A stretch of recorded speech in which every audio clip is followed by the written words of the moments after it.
Hello, आवाज coming to you? Yes yes, coming. Okay okay, coming coming, may be coming. Keep silence guys. Hello. So ये हो गया. उसके बाद 96. What is common between typical and non typical elements? ये हमने पढ़ा था कि इनके दरमियान एक ही कॉमन चीज होती है, that is what? Complex formation. क्या होता है कि दोनों कॉम्प्लेक्स कंपाउंड बनाते हैं, क्योंकि दोनों के पास केटाइन बनाने के बाद वेकेंट एस और डी ऑर्बिटल होती हैं, तो इस वजह से ये केटाइन बना सकते हैं. तो 3 ओनली होगा, यानी both form cation, nothing else. Both shows magnetic behaviour.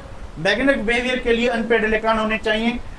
अब नॉन टिपिकल एलिमेंट्स के पास जब वो कंपाउंड बनाते हैं तो उनके पास डी ऑर्बिटल या तो खाली होती है या फिर फुल भरी होती है, यानी उसमें अनपेयर्ड इलेक्ट्रॉन नहीं होते. इस वजह से दोनों में ये प्रॉपर्टी नहीं है.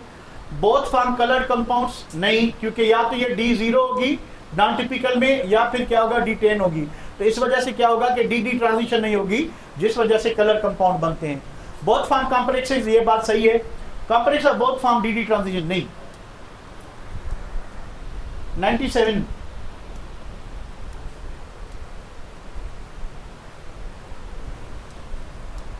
में क्या है भाई? Transition elements exhibit complex formation due to small size of their cations. बिल्कुल सही. अब साइज स्मॉल होगी तो डेंसिटी क्या होगी? ज्यादा होगी.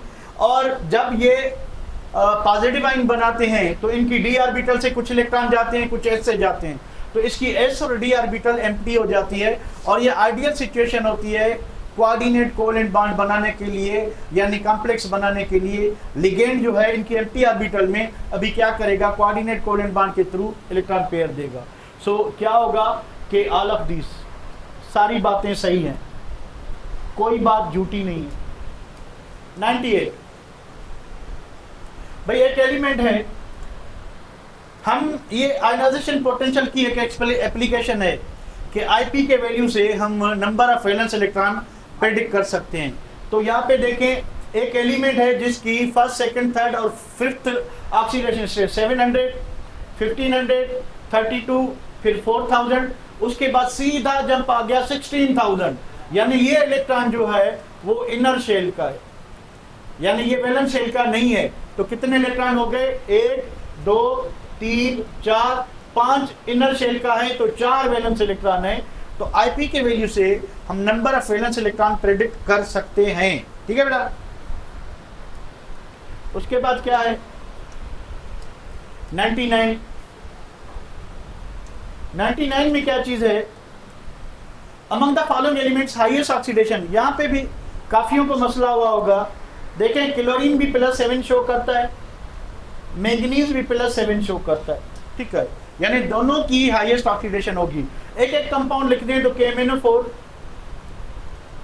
HClO4, दोनों में ये +7 है, +7. ठीक है, तो दोनों सही हैं.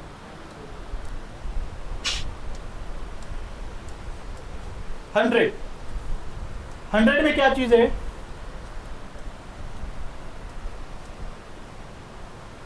What is mismatch?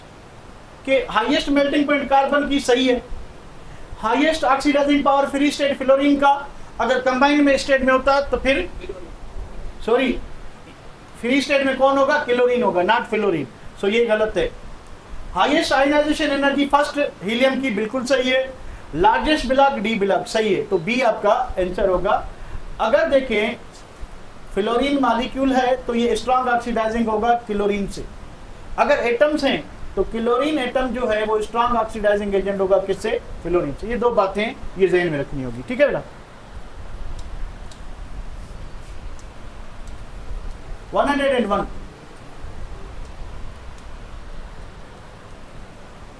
Identify correct name for the. अब देखिए ये कोऑर्डिनेशन स्फीयर है. A for amino, C for chloro, N for nitro. तो di amine, di chloro, nitro, platinum 4 chloride. Di amine, di chloro, nitro, platinum 4 chloride, यही होगा. Rules follow करेंगे और आगे बढ़ेंगे. जिंक आयन कलरलेस क्यों होता है? जिंक आयन इसलिए कलरलेस होता है क्योंकि उसके जो आपकी 4s0 होती है और 3d में 10 इलेक्ट्रॉन होते हैं, तो इसमें dd ट्रांजिशन नहीं हो पाएगी, dd ट्रांजिशन नहीं हो पाएगी। कलर उसमें होता है जिसमें dd ट्रांजिशन हो। तो जिंक जब +2 आयन बनाएगा तो उसकी 4s ऑर्बिटल से 2 इलेक्ट्रॉन जाएंगे, d ऑर्बिटल में 10 इलेक्ट्रॉन होंगे, तो इसमें जो है ये आपकी जो T2g और Eg ऑर्बिटल जो है उसमें इलेक्ट्रॉन ट्रांजिशन नहीं हो पाएगी। तो इस वजह से क्या होगा कि 3d orbitals have all paired electrons, इस वजह से ये कलर कंपाउंड बनाएगा कि कलरलेस? कलरलेस बनाएगा। इसको देखें जरा, which transition metal is known for strong metallic properties। अब देखिए इसकी कॉन्फ़िगरेशन है 4s2 3d6, तो इसके पास 4 अनपेयर्ड इलेक्ट्रॉन्स हैं। कितने? 4 अनपेयर्ड इलेक्ट्रॉन्स। अब magnetic behaviour number of unpaired electron पे डिपेंड करता है। कॉपर की जो है वो है 4s1 और 3d10 है, तो एक ही अनपेयर्ड इलेक्ट्रॉन है, ठीक है। जिंक कोई अनपेयर्ड इलेक्ट्रॉन नहीं है, 0। उसके बाद सिल्वर, सिल्वर में क्या चीज है? सिल्वर में भी यही है कि 5s2 5s1 3d10, ठीक है। इसके पास भी एक अनपेयर्ड इलेक्ट्रॉन है। सबसे ज्यादा किसके पास है? आयरन होगा। जिसके पास अनपेयर्ड इलेक्ट्रॉन ज्यादा वो सबसे ज्यादा पैरामैग्नेटिक होगा। Which of the following is non-typical transition element? Zinc होगा। Zinc, cadmium, mercury, scandium, yttrium, lanthanum, actinium, ये नॉन टिपिकल ट्रांजिशन एलिमेंट है। 105 में देखें जरा, 105 में क्या चीज है? Which of the following is not concerned with sulfuric acid? कि सल्फ्यूरिक एसिड से किसका वास्ता नहीं है? It is also called king of chemical, सही बात है। ऑयल ऑफ पेट्रोल, ये भी सही बात है। सल्फोनेटिंग एजेंट, डिहाइड्रेटिंग एजेंट, सही बात है। वीक डाइबैसिक एसिड, गलत बात है। 98% मिलता है किससे? कांटेक्ट प्रोसेस से, गलत बात है। तो दो चीजें गलत हैं, 3 और 4। 3 भी गलत है, 4 भी गलत है। 3 भी गलत है, 4 भी गलत है। चलिए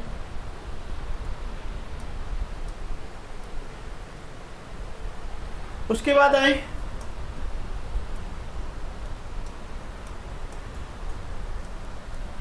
इसमें भी मैं भी आपको कंफ्यूजन हो बी और सी में। देखें जरा कि चिलेट जो है, इसको छोड़े कि चिलेट कौन बनाता है या कब बनते हैं? मोनोडेंटेड लिगेंड सराउंड एटम नहीं, चिलेट नहीं बनेगा। पॉलीडेंटेड लिगेंड हो, कम से कम 2 पेयर दे सकता हो, बाइडेंटेड हो, ट्राई हो, टेट्रा हो, हेक्सा हो, हेप्टा हो, कोई भी। कम से कम अगर 2 पेयर देगा और दोनों पेयर दे रहा हो तो वो पॉलीडेंटेड लिगेंड कहलाएगा। अब देखिए मोनोडेंटेड नहीं होगा, पॉलीडेंटेड लिगेंड सराउंड, ये सही है। व्हेन मोर देन 2 लिगेंड्स, अब ये लिगेंड जो हैं ये मोनो भी हो सकते हैं। अगर मोनो होंगे तो चिलेट नहीं बनेगा, अगर पॉली होंगे तो चिलेट बनेगा। तो इसमें हो भी सकता है, नहीं भी हो सकता, पर अगर पॉलीडेंटेड होंगे तो फिर होगा कि चिलेट बनेगा। तो इसका जो सही जवाब होगा वो ये होगा। 107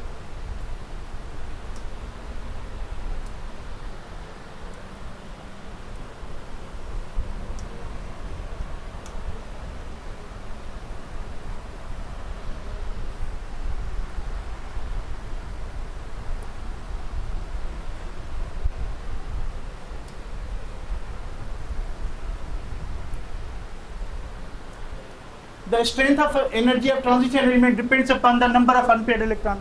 जितने अनपेयर्ड इलेक्ट्रॉन ज्यादा होंगे उतना बाइंडिंग एनर्जी ज्यादा होगी। तो जब आप किसी भी ट्रांजिशन सीरीज में फ्रॉम बिगिनिंग टू एंड से बीच की तरफ आएंगे तो नंबर ऑफ अनपेयर्ड इलेक्ट्रॉन क्या होते हैं? बढ़ते हैं। तो बाइंडिंग एनर्जी क्या होती जाएगी? बढ़ती जाएगी। 108 6b ग्रुप के एलिमेंट कौन होंगे? अब पहला एलिमेंट देखें, आयरन। आयरन क्या है? 4s2 3d6, किस ग्रुप का हो गया? 8 का हो गया। क्रोमियम 24 4s1 3d5, कितने इलेक्ट्रॉन है? 6, 6b का हो गया। तो यही आंसर है, दूसरों को करने की जरूरत नहीं, ठीक है। एक एलिमेंट करें, बाकी उसको फॉलो करेंगे, ठीक है। पहला एलिमेंट तो 4s1 3d5 क्रोमियम 24 होता है, तो इसकी ये कॉन्फ़िगरेशन होगी। तो देखें 4s में 1 इलेक्ट्रॉन है, इनर शेल में पेनल्टीमेंट में 5, 1 and 5 कितने हो गए 6, तो 6 बी ग्रुप में होगा।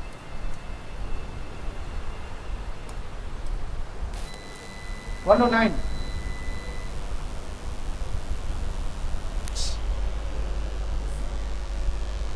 नहीं हुआ, बच्चा डर गया। देखिए एक सबस्टेंस है जो सारी की सारी व्हाइट लाइट उस पर गिरी, उसने सारी की सारी रिफ्लेक्ट कर दी, क्या दिखाई देगा? व्हाइट। हमने व्हाइट लाइट गिराई, सब सारी की सारी उसने व्हाइट एब्जॉर्ब कर दी, क्या दिखाई देगा? ब्लैक। हमने व्हाइट लाइट गिराई, कुछ कलर्स उसने क्या किए? एब्जॉर्ब किए, बाकी रिफ्लेक्ट कर दिए, क्या हुआ? उसको कोई ना कोई कलर होगा, और इसका कलर डिम हो गया। तो कंप्यूटर बंद नहीं हुआ धमकी से, इंटरनेट वाले दूर बैठे थे, उन्होंने बंद कर दी। 110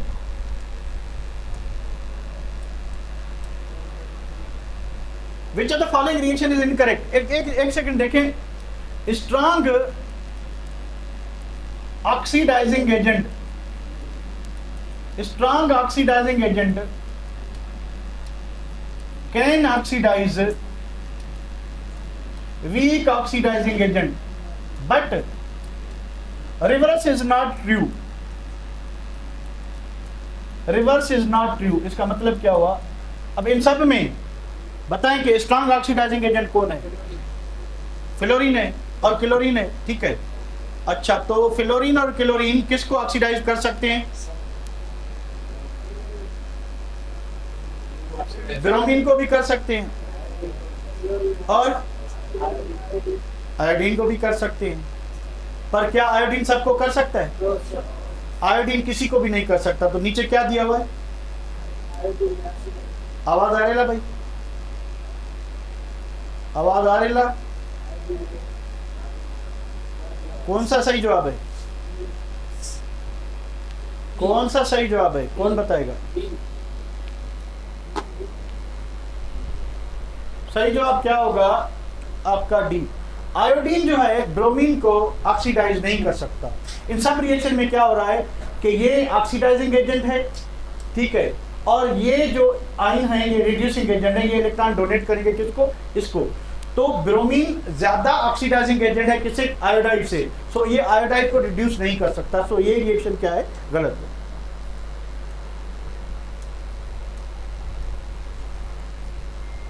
वन 111 क्या चीज है भाई? सीन देखें जरा। Paragraph of substance depends upon number of unpaired electron.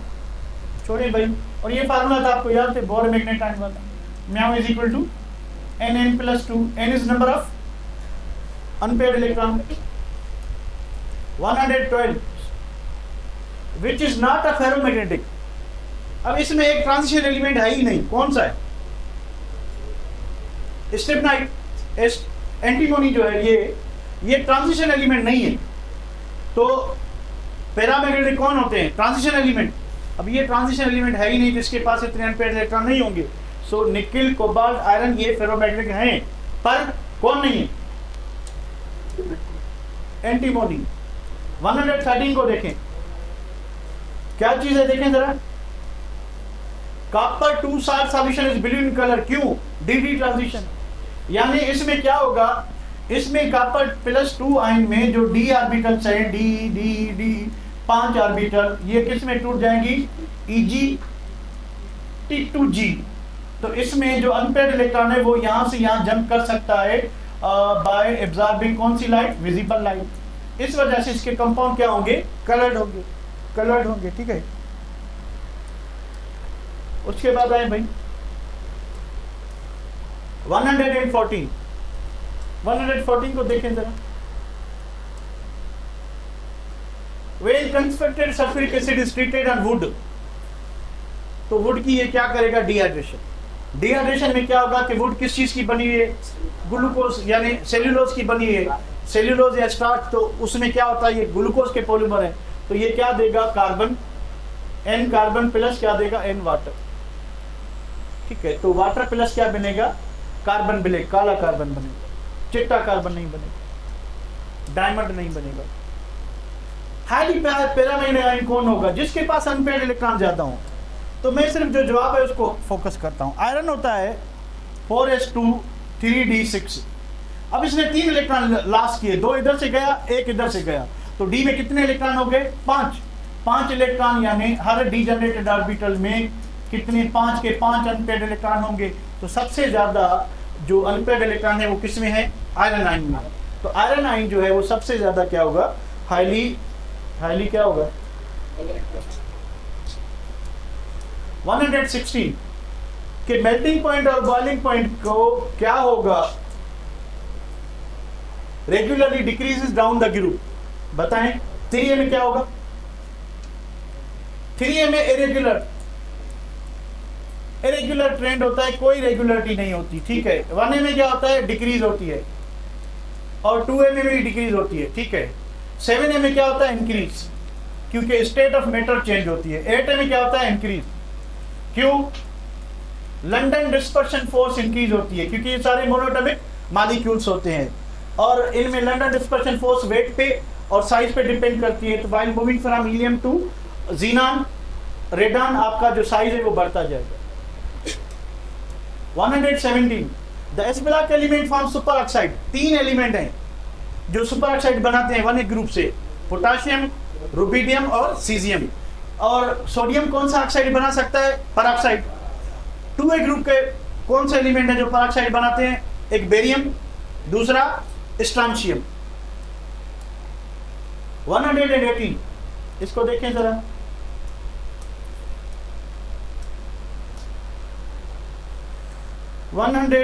को देखें कि which of the following elements form both sulphate as well as sulphur dioxide gas.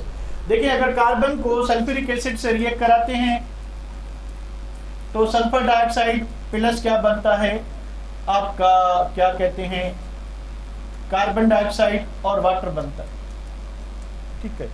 Aluminium और कॉपर में क्या बनेगा कि aluminium sulphate plus sulphur dioxide plus water बनेगा। इसमें भी क्या बनेगा? सल्फर डाइऑक्साइड प्लस वाटर बनेगा, ठीक है।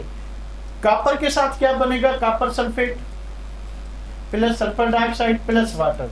सो 2 सब्सटेंस हैं जो बना रहे 3 और 4। कॉपर भी, सल्फर डाइऑक्साइड, एल्यूमिनियम और कॉपर दोनों सल्फेट भी बना रहे हैं और सल्फर डाइऑक्साइड भी बना रहे हैं। तो सल्फेट में इसका ऑक्सीडेशन नंबर वही रहेगा जो सल्फ्यूरिक एसिड में होगा, पर सल्फर डाइऑक्साइड में क्या होगा? कम होगा, ठीक है। 119 electronegative beryllium is approximately equal to. अब ये this question is concerned with diagonal relationship. तो बेरिलियम डायगोनली किससे रिलेटेड होता है? एल्यूमिनियम से, तो एल्यूमिनियम इसका आंसर होगा। 120 क्या चीज है भाई? Which of the following properties of transition elements increases while moving from, यानी आप स्टार्ट से मिड जाते हो और एंड से मिड आते हो, तो मिड में प्रॉपर्टीज इंक्रीज होती हैं, ठीक है। तो मैग्नेटिक बिहेवियर बिल्कुल ऐसा ही है। तो आप देखेंगे कि आप इधर से आगे नंबर ऑफ अनपेयर्ड इलेक्ट्रॉन बढ़ते जाते हो, क्योंकि while moving from scandium to manganese unpaired electron बढ़ते जाएंगे, फिर मैग्नीज से आप जिंक की तरफ जाएंगे, अनपेयर्ड इलेक्ट्रॉन कम होते जाएंगे। तो दोनों केसेस में आप इधर मिड में आएंगे तो ये अनपेयर्ड इलेक्ट्रॉन बढ़ते जाएंगे। तो मैग्नेटिक बिहेवियर सही बात है। ऑक्सीडेशन स्टेट भी आप देखें कि पहले +2, आखिर में भी +2, बीच में बढ़ते जाएंगे, फिर 1 भी होगा, फिर 3 भी होगा, 5 भी होगा, बीच में आके 6, 7 और 5 वाले मिलेंगे। ये भी सही है। मेल्टिंग पॉइंट अनपेयर्ड इलेक्ट्रॉन पे डिपेंड करती है, बॉन्डिंग एनर्जी पे। तो बॉन्डिंग एनर्जी भी बीच में आके क्या होती जाएगी? बढ़ती जाएगी। तो सारी प्रॉपर्टीज सही, सारी की सारी प्रॉपर्टीज मिड में आने से क्या होती जाएंगी? बढ़ती जाएंगी। 21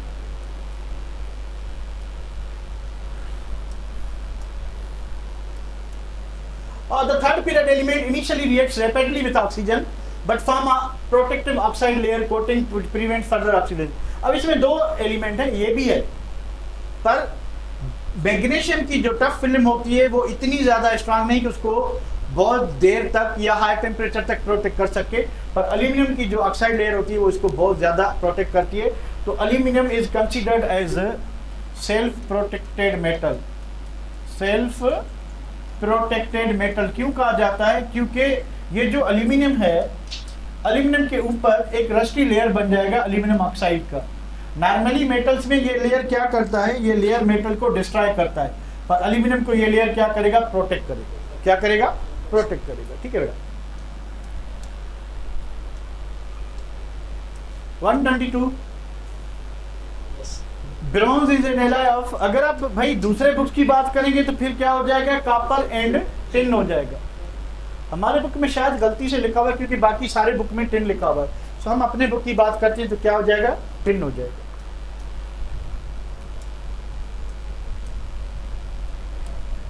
(123) क्या चीज है कि इन 3D series which pair of elements shows +1 oxidation. अब देखिए क्रोमियम और कॉपर, अब क्रोमियम जो है वो 24, तो इसमें क्या होता है कि 4s1 और 3d10 सॉरी, तो ये +1 ड्यू टू 4s1 करता है। कॉपर 29, तो 4s1 3d10, तो ये +1 ड्यू टू दिस करता है। तो ये दो एलिमेंट हैं जो +1 शो करते हैं। ठीक है। अच्छा, अगर आप उसमें देखेंगे फेडरल में तो मैंगनीज के लिए भी +1 शो दिया गया है, तो मैं भी है कि नहीं, बहरहाल ये दोनों हैं। ठीक है। कॉपर और क्रोमियम श्योरली +1 शो करते हैं क्योंकि इसकी s ऑर्बिटल में क्या होता है, एक इलेक्ट्रॉन होता है।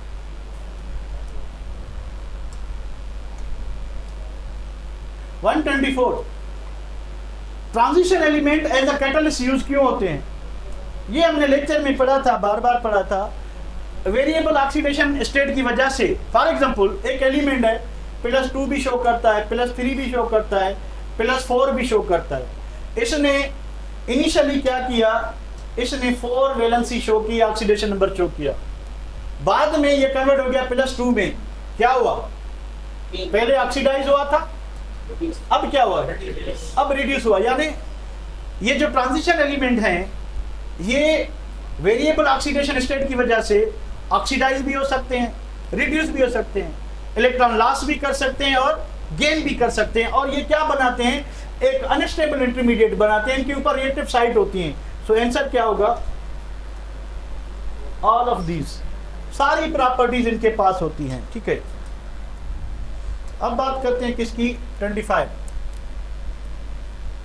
The first ionisation potential is higher for, देखिए ionisation potential left to right बढ़ती जाती है, तो आखिर में कौन आते हैं, तो नोबल गैसेस की आईपी सबसे ज्यादा होती है।